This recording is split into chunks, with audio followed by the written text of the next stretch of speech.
സാറേ, കള്ള് കുടിക്കുക എന്ന് പറയുന്നത് വലിയ തെറ്റൊന്നുമല്ല. അഥവാ അങ്ങനെ കുടിക്കണമെങ്കിൽ സമൂഹത്തിലേക്ക് ഇറങ്ങി ചെല്ലണ്ട. വീട്ടിലിരുന്ന് വേണമെങ്കിൽ ഒന്ന് മദ്യപിച്ചോളൂ. പറയുന്നത് CPIയുടെ നേതൃത്വമാണ്. എന്തായിരിക്കും സാറേ അങ്ങനെ ഒരു പറച്ചിൽ? അല്ല, ഒന്നാമത് കമ്മ്യൂണിസ്റ്റ് പാർട്ടിക്ക് കള്ള് ഒരിക്കലും ഒരു എന്താ പറയേണ്ടത്, ഒരു അസ്പൃശ്യമായ വസ്തു ആയിട്ടില്ല, ഒരിക്കലും ആയിട്ടില്ല. മറിച്ചുള്ള കാര്യങ്ങളൊക്കെ തെറ്റാണ്, അവർ ചുമ്മാ ഭാവിക്കുന്നതാണ്. കാരണം ചെത്ത് തൊഴിലാളികളുടെ അവകാശങ്ങൾ സംരക്ഷിക്കുന്നതിന് വേണ്ടിയായിരുന്നു ഇവിടെ ഏറ്റവും സുപ്രധാനമായ സമരങ്ങൾ പണ്ട്. നിങ്ങൾ ആലപ്പുഴ ചെന്നാൽ നിങ്ങൾക്കൊരു കാര്യം കാണാൻ പറ്റും. അവിടുത്തെ ഏറ്റവും വലിയ ട്രേഡ് യൂണിയൻ ഓഫീസുകളിലൊന്ന് ചെത്ത് തൊഴിലാളി യൂണിയൻ ഓഫീസായിരുന്നു. ആ ആലപ്പുഴ നമ്മൾ ജെട്ടിയിലേക്ക് പോകുന്ന വഴിക്ക് ഇവിടെ നിന്ന് അങ്ങോട്ട് പോകുമ്പോൾ റോഡിൻ്റെ വലതു ഭാഗത്തായിട്ട് വലിയൊരു ഓഫീസുണ്ടായിരുന്നു. ചുമന്ന കൊടിയും ഒക്കെ വെച്ചുകൊണ്ടുണ്ടായിരുന്നു. ചെത്ത് തൊഴിലിനെ സംരക്ഷിക്കണം എന്ന് പറഞ്ഞാൽ എന്താണ് അർത്ഥം? കള്ള് വ്യവസായത്തെ സംരക്ഷിക്കപ്പെടണമെന്നുണ്ടെങ്കിൽ കള്ള് കുടിക്കുന്നവരുടെ എണ്ണം കൂടണമല്ലോ. അതെ, അത് വേണമല്ലോ. അതിനെ എന്തെങ്കിലും കമ്മ്യൂണിസ്റ്റുകാരെതിരായിരുന്നു? ഒരിക്കലും എതിരായിരുന്നിട്ടില്ല. പിന്നെ ഇത് ചോദിച്ചു കഴിഞ്ഞാൽ എന്ത് പറയും? EMS പറയുന്ന രീതിയിൽ ഞാൻ കുടിക്കില്ല, ആര് വേണമെങ്കിലും കുടിച്ചോട്ടെ എന്ന് EMS പറഞ്ഞിട്ടുണ്ട്. EMS കഴിക്കില്ല, മദ്യപാനം ശരിയല്ല എന്നൊരു അഭിപ്രായം അദ്ദേഹത്തിനുണ്ടായിരുന്നു. പക്ഷേ ചെത്ത് തൊഴിലാളികളെ സംരക്ഷിക്കുന്നതിന് വേണ്ടിയും ചെത്ത് വ്യവസായത്തെയും കള്ള് വ്യവസായത്തെയും സംരക്ഷിക്കുകയും അതിനെ വിപുലപ്പെടുത്തുകയും ചെയ്യുന്നതിന് വേണ്ടി പരിശ്രമിച്ചുകൊണ്ടിരിക്കുന്ന ഒരു പാർട്ടിക്ക് മദ്യപാനത്തിനെതിരെ സംസാരിക്കുന്നതിന് വലിയ പരിമിതികളുണ്ട്. അവർ പിന്നെ മദ്യവർജനം തുടങ്ങിയിട്ടുള്ള കാര്യങ്ങളൊക്കെ പറയുന്നത് വെറും പുറംപോച്ച് മാത്രമാണ് എന്നുള്ളതാണ് സത്യം. ഇനി മഹാത്മാഗാന്ധിയുടെ ആശയങ്ങൾ നടപ്പിലാക്കാൻ വേണ്ടി ഉണ്ടാക്കിയ സംഘടനകളിലൊന്നല്ല INTUC. അവരും ചെത്തൊഴിലാളികളെ സംഘടിപ്പിച്ച്, ചാരായ തൊഴിലാളികളെ സംഘടിപ്പിച്ചുകൊണ്ടാണ് ചെയ്യുന്നത്. മദ്യവ്യവസായ തൊഴിലാളികളെ സംഘടിപ്പിച്ചുകൊണ്ടാണ് ഇതൊക്കെ ചെയ്യുന്നത്, അല്ലാതെ വേറൊന്നുമല്ല. അപ്പോൾ പിന്നെ ഇത് പറയുന്നത് എന്താണ്? പറയുന്നത് പാർട്ടി കേഡർമാർ അങ്ങനെ മദ്യപിക്കാൻ പാടില്ല, അവരുടെ പെരുമാറ്റച്ചട്ടത്തിൽ മദ്യപിക്കരുത് എന്നുകൂടി ഞങ്ങൾ എഴുതി വച്ചിട്ടുണ്ടെന്നാണ്. അതിനകത്തൊരു വൈരുദ്ധ്യമില്ലേ? ഇവർ സംരക്ഷിക്കാൻ ശ്രമിക്കുന്ന പാർട്ടികളാണ്. ആ സമയത്ത് ശ്രീനാരായണ ഗുരുദേവൻ കള്ള് വ്യവസായത്തെ സംരക്ഷിക്കാൻ ശ്രമിച്ചിട്ടില്ല,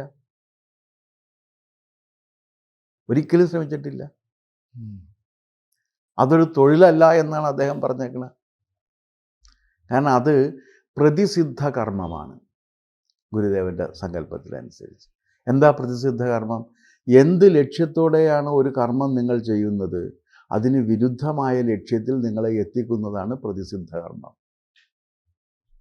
അപ്പം നിങ്ങൾ ആനന്ദം കിട്ടും എന്ന് കരുതി നിങ്ങൾ ചെയ്യുന്ന കള്ള് കൂടി നിങ്ങളെ യഥാർത്ഥത്തിൽ ദുഃഖത്തിലായിരിക്കും കൊണ്ടേ എത്തിക്കുക. അതുകൊണ്ടത് പറ്റില്ല എന്ന ധാർമ്മിക നിലപാടാണ് ഗുരുദേവൻ ഈ കാര്യത്തിൽ എടുത്തത്. പക്ഷെ അങ്ങനെ ഒരു ധാർമ്മിക നിലപാട് ഒരു കാരണവശാലും കേരളത്തിലെ ലോകത്തിലെ കമ്മ്യൂണിസ്റ്റ് പാർട്ടികൾ എടുത്തിട്ടില്ല. ലെനിൻ മദ്യപിക്കുമായിരുന്നല്ലോ. അതെ, വോഡ്ക എന്നാണ് കേട്ടിരുന്നത്. ലെനിൻ മദ്യപിക്കുമായിരുന്നു, സ്റ്റാലിൻ മദ്യപിക്കുമായിരുന്നു, ക്രൂഷ്ചേവ് മദ്യപിക്കുമായിരുന്നു, സോവിയറ്റ് യൂണിയനിലെ നേതാക്കളൊക്കെ മദ്യപിക്കുമായിരുന്നു. അപ്പോൾ ആദിമ കമ്മ്യൂണിസ്റ്റ് രാജ്യം വന്നു തുടങ്ങിയ അവരുടെ മദ്യം അവരുടെ ഒരു ശീലത്തിൻ്റെ ഭാഗമാണ്. പിന്നെ ഇവിടെ മദ്യവർജനം കൂടി പറഞ്ഞു കഴിഞ്ഞാൽ അല്പം ഗ്ലാമർ കൂടി കിട്ടും എന്നൊരു ധാർമ്മികത കൂടി കിട്ടും എന്ന് കരുതിയിട്ടാണ് കമ്മ്യൂണിസ്റ്റ് പാർട്ടികൾ ഇത് എടുത്തത്. പക്ഷേ കമ്മ്യൂണിസ്റ്റ് പാർട്ടികളുടെ നേതാക്കളും അണികളും എല്ലാം മദ്യപാനത്തിലേക്കാണ് പോകുന്നത്. ഒരു ചെത്ത് തൊഴിലാളി അവൻ ചെത്തി കള്ളിറക്കുകയും കള്ള് കുടിക്കുകയും ചെയ്യുന്നവരിന് അവനെ കള്ള് കുടിക്കുന്നു എന്നുള്ളതിൻ്റെ പേരിൽ പുറത്താക്കാൻ പറ്റുമോ? അവൻ സഖാവല്ലേ, അവനെ പുറത്താക്കിയിട്ടുമില്ല. അപ്പോൾ പിന്നെ പറഞ്ഞ് നേതാക്കളായിട്ട് വരുന്നവർ മദ്യപിക്കരുത് എന്ന് പറഞ്ഞു, അതും തെറ്റാണ്. എത്രയോ കമ്മ്യൂണിസ്റ്റ് നേതാക്കൾ മദ്യപിക്കുന്നവരുണ്ടായിട്ടുണ്ട്. കേരളത്തിൽ തന്നെ മദ്യപിക്കാത്തവരും ധാരാളമുണ്ട്. പക്ഷെ ഇപ്പം അവർ പറഞ്ഞത് എന്താണെന്നറിയാമോ? അങ്ങനെ മദ്യപിക്കരുത്, പരസ്യമായി മദ്യപിക്കരുത് എന്നാണ് പറയുന്നത്. നിങ്ങൾ മദ്യപിക്കണം എന്നുണ്ടെങ്കിൽ ബീവറേജസിൽ നിന്ന് മേടിച്ചു കൊണ്ടുവന്ന് വീട്ടിലിരുന്ന് കുടിച്ചോ എന്നാണ് പറയുന്നത്. നാട്ടിലിറങ്ങി കുടിച്ച് നാട്ടുകാരെ കൊണ്ട് പറയിപ്പിക്കരുത്. പണ്ട് തറവാട്ടുകാർ കള്ള് ഷാപ്പിൽ പോയിരുന്നതിനെക്കുറിച്ച് കേട്ടിട്ടില്ലേ? തലയിൽ മുണ്ടിട്ടിട്ട്. നേരെ കാരണം പോകലല്ലേ? ഏ? നേരെ അല്ല. നേരെ പോകില്ല, കാരണം തറവാട്ടുകാരാണല്ലോ. ആ. അപ്പോൾ അത് മോശം വരും. അപ്പോൾ അത് തലയിൽ മുണ്ടിട്ടിട്ട് അവിടെ പോയിരുന്ന് മദ്യപിച്ചിരുന്നവരൊരു ഇതുണ്ടായിരുന്നു. അതുപോലെയാണ് ഇപ്പോൾ വരുന്നത്. അതേ രീതിയിൽ വരെയാണ് ഇതിൻ്റെ ഒരു പ്രശ്നം. ഇതൊരു കാപട്യമാണ് ഈ കാണിക്കുന്നത്. CPI ഒരു വലിയ രാഷ്ട്രീയ പാർട്ടിയൊന്നുമല്ല. ഉം. വേണ്ടത്ര ആളുകളും ആ പാർട്ടിയിലില്ല. വളരെ കുറച്ച് മെമ്പർമാർ മാത്രമേ ഉള്ളൂ. പിന്നെ വല്ലപ്പോഴും CPMൽ നിന്ന് തെറ്റിപ്പിരിഞ്ഞ് അവിടെ ചെല്ലുന്നവരാണ് പുതുതായിട്ടുള്ള മെമ്പർമാർ. അല്ലാതെ CPIയിലേക്ക് കുറേ പേർക്ക് ചേർന്ന് കളയാം എന്നൊരാഗ്രഹമില്ല. CPIയിൽ അങ്ങനെ ആളുകൾ എത്തണമെന്ന് CPI നേതാക്കൾക്കും ആഗ്രഹമില്ല. അതുകൂടിയുണ്ട്. കാരണം അത് ആ ഉള്ള നേതാക്കൾക്കും അവരുടെ കുടുംബക്കാർക്കും അവരുടെ ബന്ധുക്കൾക്കുമായിട്ട് പാർട്ടി പദവികളെല്ലാം സംരക്ഷിക്കപ്പെട്ട് നിൽക്കണമെന്ന് ആഗ്രഹിക്കുന്നൊരു പാർട്ടിയാണത്. ഇപ്പോൾ ഉള്ള നേതാക്കളെല്ലാം പഴയ നേതാക്കളുടെ മക്കളല്ലേ പുതിയ നേതാക്കളായിട്ട് വന്നേക്കണം. അല്ലാതെ വേറെ ആരുണ്ട്? നിങ്ങളൊരാളെ പറഞ്ഞു തരൂ. പഴയ നേതാക്കളുടെ മക്കളും പേരക്കിടാങ്ങളും അല്ലെങ്കിൽ മരുമക്കളും ബന്ധുക്കളും ഒക്കെയാണ് പുതിയ നേതാക്കളായിട്ട് വരുന്നത്. പിന്നെ അപ്പം അതുകൊണ്ട് CPI അങ്ങനത്തെ ഒരു പാർട്ടിയല്ല. അപ്പോൾ ഇപ്പോഴവർ പറഞ്ഞിരിക്കുന്നത് നിങ്ങൾ കപടനാട്യക്കാരാകണം എന്നാണ്. നാട്ടുകാരുടെ മുന്നിൽ നിങ്ങൾ മദ്യപിച്ച് ബഹളം ഉണ്ടാക്കുന്നവരല്ല, പക്ഷേ മറ്റുള്ളവരുടെ മുമ്പിൽ നിങ്ങൾ അങ്ങനെ ആയിരിക്കണം. ഇതാണ് പറയുന്നത്. അതല്ലേ ഇതിൻ്റെ അർത്ഥം? അതെ. അപ്പോൾ ഈ കമ്മ്യൂണിസ്റ്റുകാർ എന്ന് പറയുമ്പോൾ ഇപ്പോൾ CPI ആണ് യഥാർത്ഥ കമ്മ്യൂണിസ്റ്റ് പാർട്ടി എന്നും പിന്നീട് CPM വേർതിരിഞ്ഞ് പോയതാണെന്നൊക്കെയാണ് പറയുന്നത്. അങ്ങനെയാണെങ്കിൽ ശക്തി CPMനാണല്ലോ. അപ്പോൾ CPM എന്ത് ചെയ്താലും കുഴപ്പമില്ല, CPI ചെയ്യുന്ന ഓരോ പ്രവൃത്തികൾക്കും ഒരു വില കേരളീയ സമൂഹം കൽപ്പിച്ചു കൊടുക്കുന്നുണ്ട് എന്നൊക്കെയാണോ അർത്ഥം? അല്ല, അങ്ങനെയല്ല. അതെന്താ കാര്യം എന്ന് വെച്ചാൽ ഇവരൊരു പ്രചാരണം നടത്തി. പ്രചാരണം എന്തായിരുന്നു വെച്ച് കഴിഞ്ഞാൽ CPIയിലാണ് മുഴുവൻ തിയററ്റീഷ്യൻസും ബുദ്ധിജീവികളും, CPMകാർ മുഴുവൻ മണ്ടന്മാരാണ്, അതിനകത്ത് അങ്ങനെ ബുദ്ധിയുള്ളവരില്ല, ആകെ ഉള്ള ഒരാൾ EMS ആണ്, വേറെ ആർക്കും ബുദ്ധിയില്ല എന്ന് ഇവർ പ്രചരിപ്പിച്ചുകൊണ്ടിരുന്നു. കാരണം അന്ന് എങ്ങനെയാണെന്ന് വെച്ചാൽ പാർട്ടി സ്പ്ലിറ്റ് ചെയ്തപ്പോൾ പ്രമുഖ നേതാക്കൾ മുഴുവൻ CPIയിലായിരുന്നു. പക്ഷെ അണികൾ മൊത്തം അപ്പുറത്തേക്ക് പോയില്ലേ? അണികൾ മൊത്തം അപ്പുറത്തേക്കും പോയി. കാരണം എന്താണെന്ന് വെച്ചാൽ അന്നത്തെ ജനകീയ നേതാവ് എന്ന് പറയാവുന്ന ഒരാൾ ആരായിരുന്നു?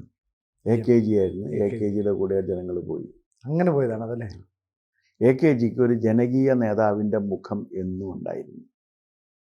അദ്ദേഹത്തിൻ്റെ ബാക്കി കാര്യങ്ങളൊക്കെ മാറ്റിവെച്ച് കഴിഞ്ഞാൽ അദ്ദേഹം ഒരു ജനകീയ നേതാവായിട്ടാണ് അറിയപ്പെട്ടിരുന്നതും അങ്ങനെയാണ് അദ്ദേഹം നിലനിന്നത്.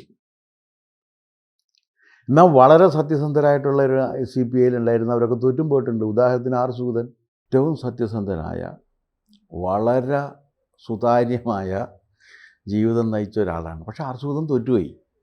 കാരണം ജനങ്ങൾ R. സൂദൻ്റെ കൂടെ നിന്നില്ല, ജനങ്ങൾ CPMൻ്റെ കൂടെ നിന്നത്. അപ്പം അണികൾ മുഴുവൻ ഈ പറയുന്ന ജനകീയ മുഖമുള്ള നേതാവിൻ്റെ ഒപ്പം നിൽക്കും. ജനകീയ മുഖമുള്ള നേതാവിൻ്റെ ഒപ്പം നിൽക്കുകയും അവരുടെ കൂടെ കൂടുകയും ചെയ്തു.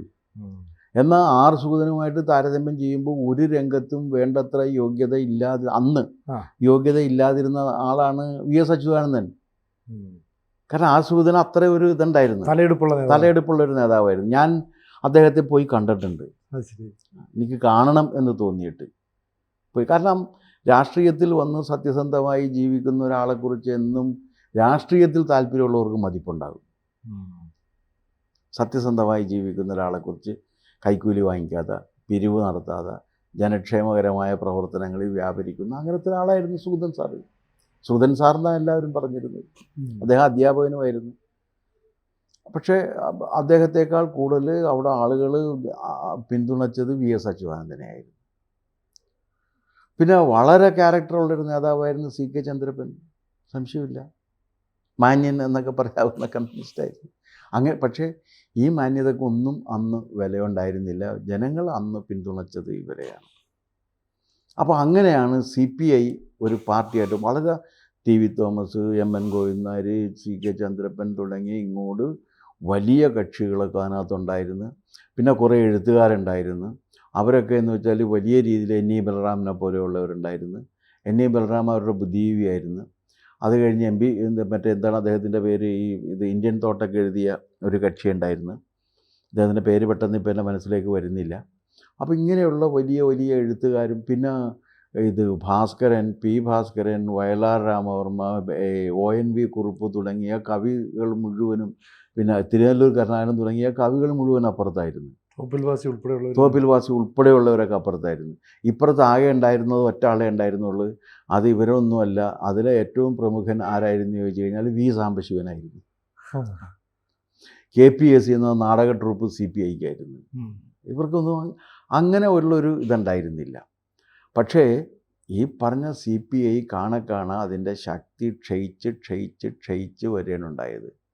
PK വാസുദേവൻ എന്താണ് C അച്യുതമേനോനും അടക്കമുള്ളവരുണ്ടായിട്ടും പാർട്ടിയുടെ ശക്തി ക്ഷയിച്ച് വരികയാണ് ചെയ്തത്. നേതാക്കൾ ശക്തരായിരുന്നു, പക്ഷേ അണികളെ കിട്ടാൻ അല്ല, ഇവർക്ക് അണികളെ ആകർഷിക്കാൻ കഴിഞ്ഞില്ല. അതൊരു വസ്തുതയാണ്. EMSനെ പോലെ അല്ലെങ്കിൽ ഈ AKGയെ പോലെ ജനങ്ങളെ കൂടെ നിർത്താൻ കഴിയും. AKGയുടെ വലിയ ശക്തിയാണ്. AKG അന്ന് വലിയ ശക്തനാണ്, ജനനേതാവാണ്. അത് നിഷേധിക്കാൻ വയ്യാത്ത കാര്യമാണ്. AKGയുടെ ബാക്കി കാര്യങ്ങളൊക്കെ വേറെ പ്രശ്നം. ജനനേതാവാണ്, ജനങ്ങൾക്ക് വിശ്വാസമുള്ളൊരു നേതാവായിരുന്നു. ജനകീയ പ്രശ്നങ്ങളിൽ AKG രാഷ്ട്രീയം നോക്കിയിരുന്നില്ല. അങ്ങനെയുണ്ട്. അപ്പോൾ ഈ AKGയെ EMS അതിന് താത്വികമായ ഒരു മുഖം കൊടുത്തു. ദേശാഭിമാനിയിലൂടെ നിരന്തരമായി എഴുതിക്കൊണ്ടിരുന്നു. പിന്നെ അദ്ദേഹം ചോദ്യോത്തര പങ്ക്തി തുടങ്ങി. ആ ചോദ്യോത്തര പങ്ക്തിയിൽ ഒരു പ്രശ്നമുള്ളത്, ആരെന്ത് ചോദ്യം ചോദിച്ചാലും EMS എഴുതി ഈ ചോദ്യം ഇങ്ങനെയല്ല ചോദിക്കേണ്ടത് എന്ന് പറഞ്ഞ് പുള്ളി ഒരു ചോദ്യം ഉണ്ടാക്കിയിട്ട് ആ ചോദ്യത്തിന് മറുപടി കൊടുക്കും. അങ്ങനെയായിരുന്നു പരിപാടി. എൻ്റെ ആദ്യ പുസ്തകത്തെ റിവ്യൂ പോലെ EMS എഴുതിയിട്ടുണ്ട്. അതും കൂടിയുണ്ട്. അതും നിങ്ങൾ മനസ്സിലാക്കണം. അന്ന് ഏതോ ഒരുത്തൻ മാർക്സും അദ്വൈത വേദാന്തവും എന്ന് പറഞ്ഞൊരു പുസ്തകം എഴുതി പ്രസിദ്ധീകരിച്ച് കഴിഞ്ഞപ്പോഴേക്കും ആ പുസ്തകത്തെക്കുറിച്ചൊരു ചോദ്യം ചോദ്യങ്ങളൊക്കെ തന്നെ പുള്ളി തന്നെ സെറ്റ് ചെയ്യുന്നതാണ്. ചോദ്യം ചോദിപ്പിക്കുക, അതിന് ഉത്തരമായിട്ട് ഇതിങ്ങനെ വ്യക്തമായിട്ട് എഴുതിയിട്ടുണ്ട്, നന്നായിട്ട് വായിച്ചു പോകാൻ പറ്റുന്നുണ്ട്, പക്ഷേ ഇദ്ദേഹം ആശയവാദത്തിൻ്റെ തടവറയിലാണെന്ന് പറഞ്ഞു. ഒറ്റ വാക്കുകൊണ്ട് തീർത്തുള്ളത്. അതെ, അങ്ങനെയൊക്കെ ആശയവാദത്തിൻ്റെ തടവറയിൽ കിടക്കുകയാണെന്ന് പറഞ്ഞു. മാർക്സും അങ്ങനെയല്ല എന്ന് പണ്ട് പിന്നെ മാർക്സത്തെക്കുറിച്ചും പറയും. അപ്പോൾ ഇങ്ങനെ പറഞ്ഞു തന്നിരുന്നതാണ് ആ പാർട്ടികൾ. സാർ, അപ്പോൾ ആ അവസ്ഥയിൽ നിന്ന് ഇപ്പോൾ ഈ കമ്മ്യൂണിസ്റ്റ്, ഇപ്പോൾ CPM ആളുകൾ ഇപ്പം DYFI ഉൾപ്പെടെയുള്ളതിനകത്ത് കുറേ പേര് കഞ്ചാവ് കേസിൽപ്പെടുന്നു, മയക്കുമരുന്ന് കടത്തുമായി ബന്ധപ്പെട്ട കേസിൽപ്പെടുന്നു. അങ്ങനെയൊന്നുള്ള ആരോപണങ്ങൾ CPIയെക്കുറിച്ചോ അതിൻ്റെ വിദ്യാർത്ഥി സംഘടനകളെക്കുറിച്ചോ യുവത സംഘടനയെക്കുറിച്ചോ കേൾക്കുന്നില്ല. എന്നിട്ടും എന്തുകൊണ്ടാണ് CPIക്കാർ കള്ളു കുടിക്കുമ്പോൾ അകത്തു പോയിരുന്നു കുടിക്കണം, പുറത്തേക്കാരും അറിയരുത് എന്ന രീതിയിൽ അവർക്ക്? അതിനകത്തൊരു കാര്യമുണ്ട്. DYFI വലിയ യുവജന സംഘടനയാണ്.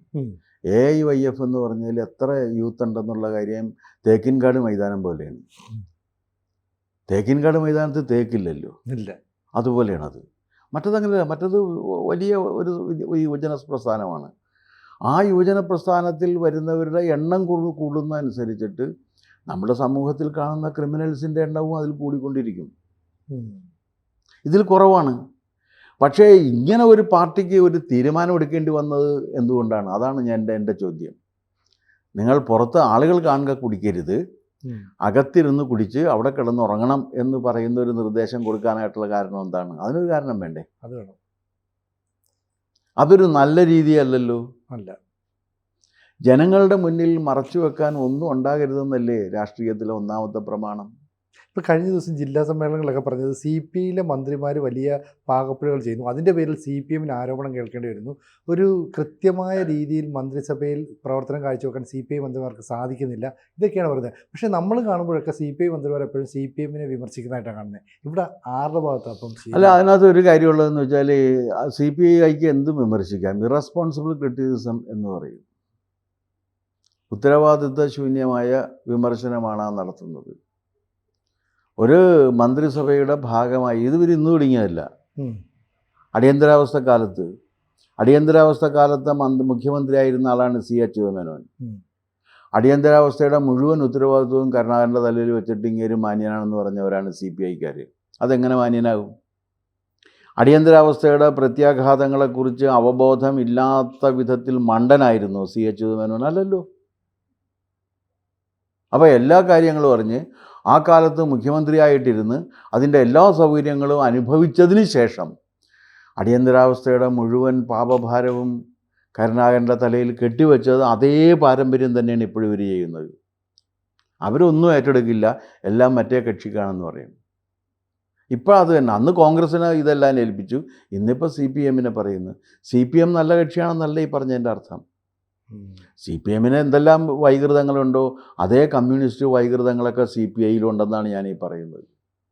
അപ്പോൾ എന്തായാലും ഈ ഒരു വാർത്ത എന്തായാലും നമ്മുടെ ശ്രദ്ധയിൽപ്പെട്ടു. അപ്പോൾ അവർ എന്താണ് ഉദ്ദേശിക്കുന്നത് എന്നൊക്കെ ഉള്ളത് ഇനി അണികളോട് അവർ വിശദീകരിക്കട്ടെ. കാരണം ഇനി ജില്ലാ സമ്മേളനം അവരുടെ സമ്മേളനങ്ങളിലേക്ക് കടക്കുകയാണ്. അപ്പം ബ്രാഞ്ച് തലം മുതലുള്ള സമ്മേളനത്തിലൊക്കെ പ്രതിനിധികൾ ഇത്തരം കാര്യങ്ങളൊക്കെ ചോദിച്ചേക്കാം. അതിൻ്റെ വിശദാംശങ്ങൾ വരുമ്പോൾ നമുക്ക് വീണ്ടും ചർച്ച ചെയ്യാം. കൂടുതൽ വാർത്തകളും വിശേഷങ്ങളും നിങ്ങളിലേക്ക് എത്താൻ ABC മലയാളം സബ്സ്ക്രൈബ് ചെയ്യുക, ബെൽ ബട്ടണും അമർത്തുക.